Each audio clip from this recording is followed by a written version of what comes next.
E aí, pessoal, tudo bem? Meu nome é Lígia, eu sou mestranda aqui no programa de pós-graduação em Ecologia, Conservação e Manejo da Vida Silvestre da UFMG.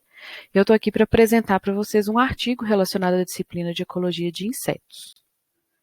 Bom, o artigo é em tradução livre, né? Ele é intitulado Teoria de Defesa Ótima e Mutualismo entre Formiga e Planta. O néctar extrafloral como defesa induzida é maximizada nas estruturas mais valiosas da planta. E ele é um trabalho que foi realizado por Calisto e colaboradores e publicado em 2020. A gente sabe, né, que as plantas e os herbívoros têm interagido aí há milhões de anos, né, e esses herbívoros eles evoluíram para se alimentar cada vez mais, né, de maneira mais eficaz, enquanto as plantas também evoluíram com uma ampla variedade de defesas anti-herbívoros, né?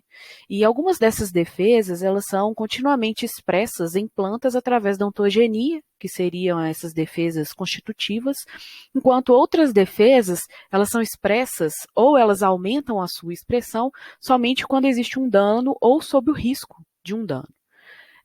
Então, o que é o ODT, né? Essa Optimal Defense Theory, ou teoria de defesa ótima?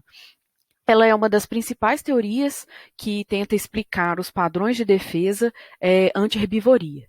Né? E segundo essa teoria, para minimizar os custos e maximizar as defesas contra os herbívoros, as plantas elas alocam as suas defesas em estruturas de acordo com o seu valor ou de acordo com a probabilidade de ataque dessa estrutura.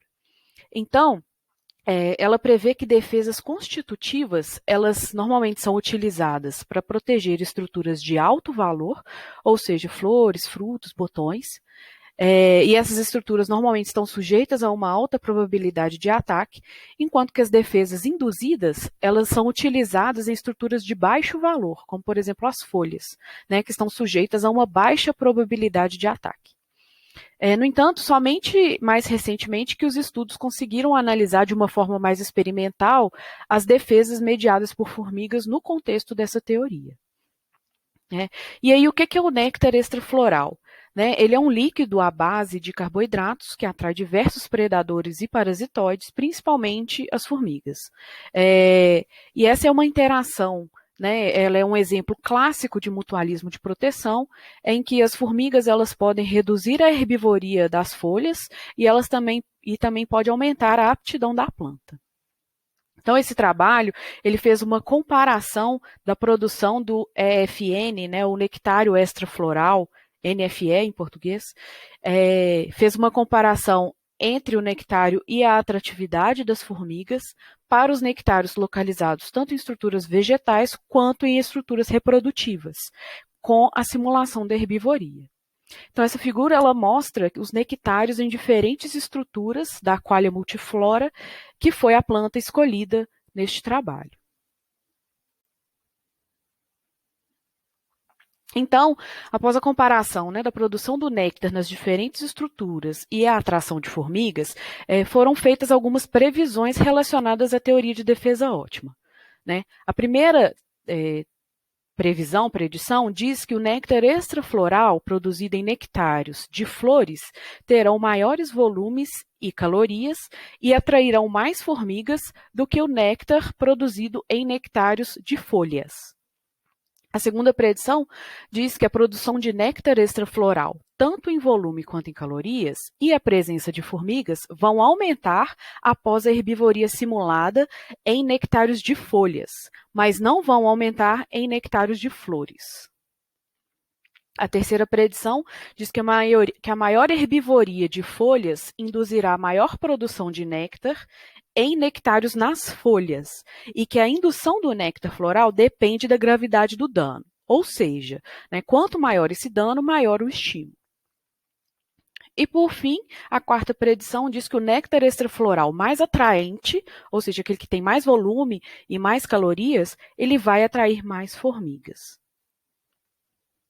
Bom, o estudo foi conduzido na Reserva Ecológica do Clube de Caça e Pesca Itororó de Uberlândia, né, que é em Uberlândia, Minas Gerais, e aconteceu de setembro de 2013 a janeiro de 2014.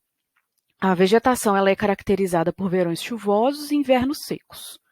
E a vegetação ela é caracterizada por cerrado, né, stricto sensu, e a região é caracterizada por verões chuvosos e invernos secos. Desculpa.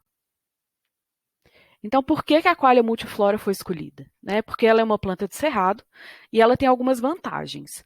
Né? Ela é uma espécie que carrega nectários extraflorais nos dois lados das folhas e também no pedicelo floral das inflorescências. Ela tem uma disponibilidade contínua de formigas.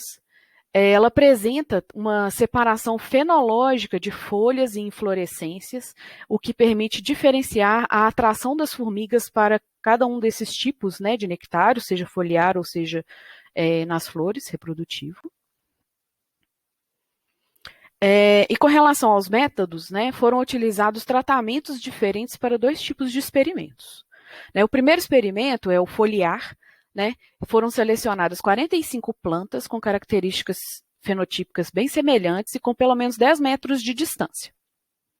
As plantas foram alocadas aleatoriamente a um dos 3 tratamentos, ou seja, 15 plantas para cada tratamento. Então, a tabelinha aqui mostra, né, os tratamentos que foram utilizados para cada um dos experimentos. No primeiro tratamento do experimento foliar, foi o controle foliar, foliar control, né, em que não houve nenhuma manipulação das plantas. Nos outros 2 tratamentos foi feita a simulação da herbivoria, cortando a parte apical das folhas com uma tesoura. Então, no tratamento foliar 10%, 10% da área da folha foi removida de todas as folhas de cada uma das plantas, incluindo tanto folhas jovens quanto folhas maduras. E no outro tratamento, foliar 40%, foi retirado 40% da área foliar de todas as folhas de cada planta.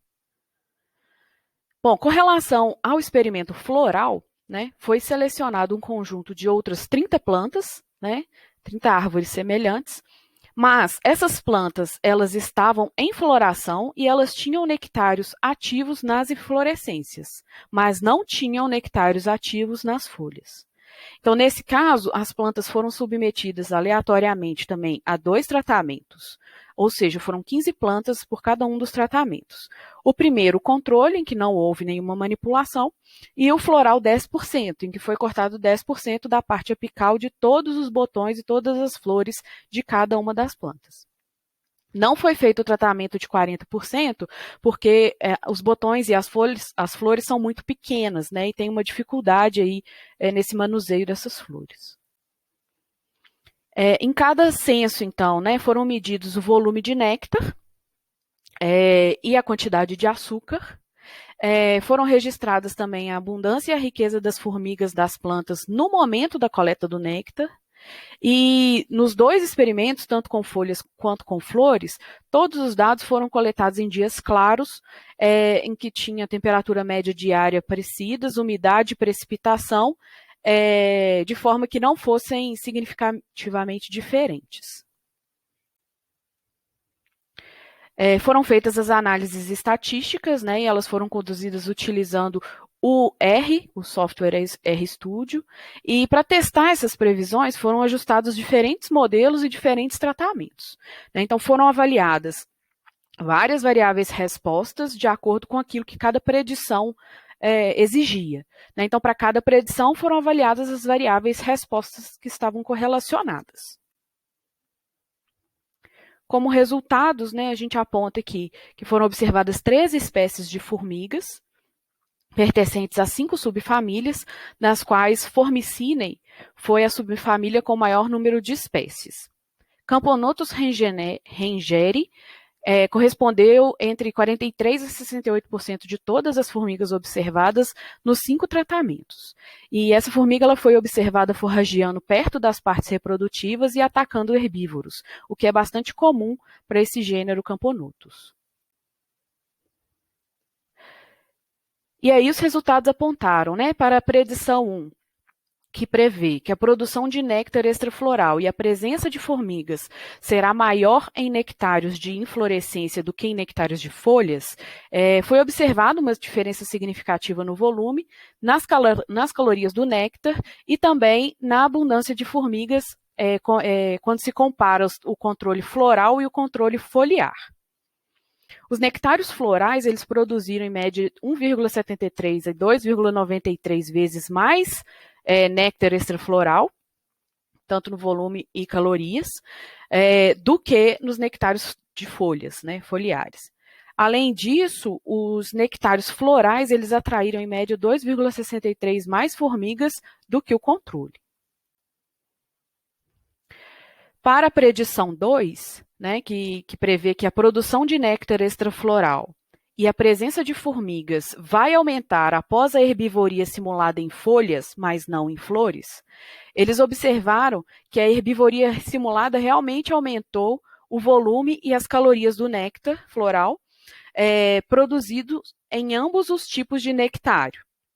No entanto, quando se considera os tratamentos nas folhas, isso só aconteceu para o volume e calorias quando houve a herbivoria de 40%. O tratamento foliar de 10%, ele não aumentou significativamente a produção de néctar extrafloral.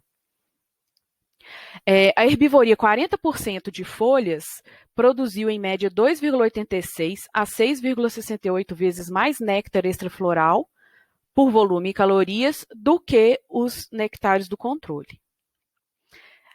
Além disso, a herbivoria simulada resultou num número significativamente maior de formigas do que em plantas de controle. Com relação à predição 3, né, que prevê que quanto mais alto for o dano foliar, maior a produção do néctar extrafloral foliar, e também, né, a atração de formigas, os resultados indicam que os níveis mais elevados de danos foliares resultaram em maiores volumes de néctar extrafloral e calorias, em comparação com o nível de dano inferior, que seria o 10%. Por outro lado, a abundância de formigas foi bastante semelhante entre os tratamentos de 10% e 40%. Os autores também descobriram que maiores volumes de néctar extrafloral e calorias atraem bastante mais formigas. É bem significativo. Só que isso, quando é analisado separadamente, né, as calorias elas mostraram uma influência positiva e significativa na abundância de formigas, mas o volume nem tanto. Bem, então as previsões da teoria de defesa ótima foram testadas para um desses tipos de defesa de plantas, que é essa que é mediada pelos nectários florais, né, e sob condições de controle, os nectários de inflorescência produziram mais volume e calorias de néctar extrafloral e atraiu mais formigas do que os nectários nas folhas, conforme foi previsto na predição 1. E isso também corrobora com a teoria de defesa ótima. Além disso, os nectários do controle floral produziram maior qualidade, maior quantidade de néctar do que os de folhas, sob condições de controle, o que atraiu também mais formigas. Mesmo que esses resultados sugiram que teve uma maior atratividade das formigas para os nectários de controle floral do que para os nectários de controle foliar. Os nectários extraflorais nas folhas e nas inflorescências aumentaram a produção de néctar extrafloral, tanto em volume quanto em calorias, após a herbivoria simulada, o que indica que ambas são defesas induzíveis. No entanto, esse resultado ele é contrário à expectativa da teoria. Esperava-se, né, que os nectários em folhas seriam indutíveis, mas os nectários em inflorescências não. E, nesse caso, os nectários de inflorescências também aumentaram a produção extrafloral após a herbivoria simulada. Também após a simulação da herbivoria, a produção extrafloral de néctar nas plantas com nectários ativos nas folhas aumentaram conforme o dano foliar aumentou, né, tal qual estava previsto na predição 3. Apesar de ter tido um aumento na produção de néctar com o aumento do dano foliar, a abundância de formigas foi semelhante entre os tratamentos foliar 10% e foliar 40%, o que não foi consistente, então, com a previsão que foi feita na predição 3. Por fim, maiores volumes e calorias de néctar extrafloral atraiu mais formigas, né, conforme estava previsto na predição 4, em todos os experimentos. E, além disso, eles perceberam que o aumento na produção do néctar extrafloral não só atrai mais formigas, mas atrai especificamente aquelas formigas mutualistas que irão proteger a planta.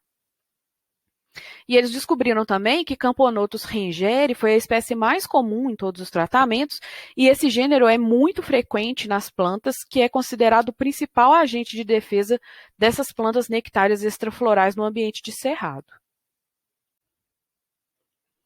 Resumindo, então, né, os resultados mostraram que as formigas que atendem às plantas hospedeiras também são influenciadas pela estrutura da planta que fornece o recurso alimentar, bem como pela presença e nível de dano, né, a essas estruturas.